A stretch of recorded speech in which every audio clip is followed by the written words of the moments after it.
Breast lift versus breast augmentation. तुम्हाला नेमकी कोणती प्रोसिजर आवश्यक आहे?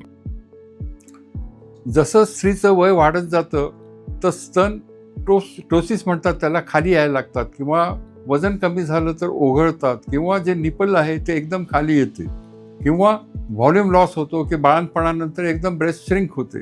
अशा केसेसमध्ये आपण दोन्हीची कॉम्बिनेशन वापरतो. सौम्य प्रकार असेल, फक्त व्हॉल्यूम लॉस असेल तर आपण ब्रेस्ट इम्प्लांट वापरतो किंवा फॅट ग्राफ्टिंग वापरतो. पण जेव्हा खूप ओघळलेली आहे, त्वचा लूज झालेली आहे, त्याचबरोबर व्हॉल्यूम लॉस पण झालेला आहे, तर अशा केसमध्ये आपण ब्रेस्ट लिफ्टसुद्धा करतो. कारण नुसतं इम्प्लांट जर केला तर निपल वर येत नाही.